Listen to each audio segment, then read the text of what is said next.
Hello, everyone. Full Abilities here. My name is Hannah, and today we are joined by Ellie. We're going to talk about all things chronic illness, disability, about wheelchairs, and certain myths that surrounds chronic illness and disability community. So why won't we just get right into it? So, Ellie, thank you for joining us today. First things first, why won't you introduce yourself and tell us a little bit about your illness? Hi, I'm Ellie or Elliology on social media, and I suffer from a neuroimmunological condition called myalgic encephalomyelitis, which means I suffer from a whole range of symptoms from severe fatigue, widespread muscle pain, the dysfunction of the cognitive and gastrointestinal systems, periodic paralysis, and a whole lot more. The idea is essentially my body and my cells cannot produce or maintain energy in the same way that a healthy person's can. And all of these symptoms can be triggered in severity based on any kind of exertion. This condition ranges from mild to very severe. So for somebody who's mild, they might be able to work or study part-time, whereas somebody who is very severe is often unable to tolerate any form of stimulation and can be tube fed as well. I fall under the moderate category, meaning that I can't work or study due to the instability of my health, but I'm mostly housebound. I'm assuming you've met a lot of medical professionals in your life. Have you ever experienced gaslighting or mistreatment from any of them? Unfortunately, I do think this is a universal experience for anybody with chronic illness or any kind of disability. It took me 4 years to receive a diagnosis of ME, partly because the process of achieving that diagnosis is by ruling out any other possible conditions, and partly because for years my symptoms weren't taken seriously. My fatigue was dismissed as, oh, you're just a teenager, or it was blamed on my periods. I also have a skin condition that went undiagnosed. One doctor said it wasn't that bad, it didn't require surgery, that it wasn't the big deal I was making it. And that went on to require such invasive surgery that it's left me with severed nerves in that area. And the doctor who performed the surgery asked me why it took me so long. I've seen photos of your pink wheelchair. It's amazing. Uh, Many people do not realize that someone who uses a wheelchair does not necessarily is use it all the time. So do you mind when people are curious and ask about you and your wheelchair and your illness? Thank you so much. My pink wheelchair is definitely something that people seem to really love. And ambulant wheelchair users seem to really confuse people when, in actual fact, a vast majority of wheelchair users have some form of ability to move. Part of the reason I painted my wheelchair pink was when I went out in my chair, I really noticed how uncomfortable it seemed to make people, that they would kind of stare but pretend they weren't really looking. Whereas when it was painted pink, it made it clear, I know that you're going to look, and that's fine. It kind of serves as an icebreaker. Um, I don't mind people asking me questions, but I do think that their intention can be clear when asking. It's not up to any disabled person to disclose their entire medical history to a stranger. However, if somebody asks, where did you get your chair from? When did you start using it? I often find those conversations are the most productive. On your Instagram page, you debunk different stereotypes and myths surrounding disability and chronic illness. What's one myth or a stereotype, if you will, that you hear most often from people? The myth I hear most often about disabled people is that disability has a certain look.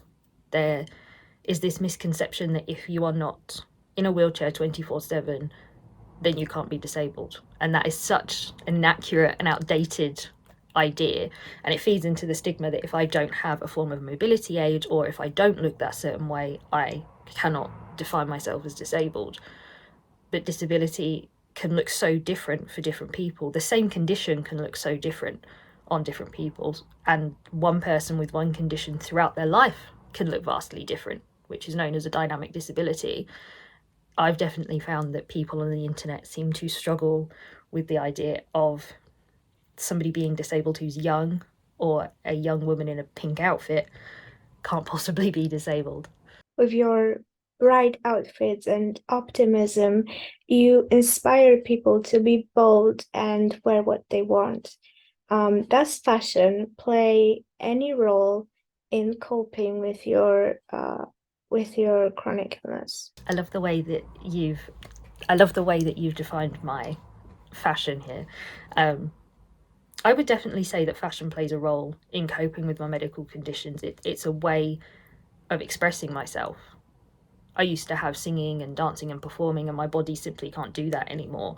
It's a way of showing my personality without me having to say anything. And going out or even getting dressed has become so precious to me because it's not something I get to do very often, that I'm so determined when I do have the ability to do those things, I'm going to make an occasion out of it. You will always catch me being the most overdressed. And I just, I think disability taught me how short life is and how quickly things can change. That if I lost the ability to ever go outside again, I think of all the regrets that I would have, that I didn't seize the opportunities, or I didn't wear what I wanted because I was worried about what other people think. I couldn't come up with a good enough reason not to wear what I wanted to, so I started doing it. On social media, where everything seems to be so perfect and flawless, and as some people say, picture perfect. But you also, which is easy, kind of, because you don't have to be too vulnerable to do that. But you have the strength to also share some difficult part of your journey. Where do you find the confidence to do so? And do you have anyone on Instagram or somewhere else that inspires you? It's such a lovely question to be asked. How do you have the confidence to share your entire story? Because it's something that's very important to me, to not just show the times I'm able to go out or wear a cute outfit, or that disability can look really glamorous, when in reality it can be an incredibly difficult thing to deal with. But I suppose I've never linked it to confidence. I've always been quite a confident person, but I've never thought of being honest as having confidence. I think over the last few years, we've definitely seen an emergence of accounts that show all kinds of reality, such as not posing for photos, or somebody might post them in a vulnerable moment with their mental health, that helps to remind us behind these accounts are actual human beings. And at the start of my process with my disability, I didn't even know that there were people that were posting about it. But as I started to find people, I still felt like we were so shy at showing the really tough moments, because some people aren't comfortable with that, and that's completely fair. But I feel a sense of responsibility that if I am posting about my health or talking about my health, that I want to show it all, that some days are great, some days are not so great. You look at people like Alice Ella or Mia Lankbury, they show the beautiful days and the things they are so grateful for, but they also show the lowest of the low, because all of that is part of reality. And I think it's something that we need to see more of. It's definitely something that I hope the next generation will be able to take with them, that they won't have the same unrealistic expectations that we did growing up. What is something you are hoping to achieve by sharing your story on social media? Something that I hope to achieve with sharing my story is, of course, to raise awareness of a condition that I hadn't heard of before being diagnosed, and probably to make those who have the condition feel seen and feel heard, because so many of us are too unwell to capture their story, or can't find the words, or I want to be able to speak for those who can't for whatever reason. One of the greatest compliments I've had is somebody saying, "You've found the words for how I feel." That's not a gift I take lightly. I think that's an incredible thing to be able to give someone. What would you recommend to people who'd like to learn more about your specific condition or disability or chronic illness as a whole? Do you have any Instagram page or some other media outlets or some articles or websites or blogs that are worth checking out? For somebody who'd want to learn more about my conditions or disabilities in general, I think that the best way to find out about disabilities is from disabled people. There are books written by disabled authors, chronic illness, or disabled influencers. The information is getting out there, and any way of asking questions is how we learn anything. There are people who are willing to share that information. What's the message that you would like to share with people who are also suffering from chronic illnesses? The positive message that I want to share with people that are suffering from illnesses is that I truly believe magic can be found in even the darkest of situations. When I received my diagnosis, it felt like a death sentence, and it was the end of a lot of things I'd planned, of the life that I'd expected. But there's no saying that that life would have happened anyway had I not gotten ill. I don't think that has to mean every single day, every single minute, you're always happy and feel so lucky, because that's not real life. But I do believe in having an attitude of gratitude and finding something to be grateful for each day, because being sick has completely changed my life. It's not easy. It's not something I'd wish on anybody due to the inaccessibility and the suffering that comes from a chronic illness.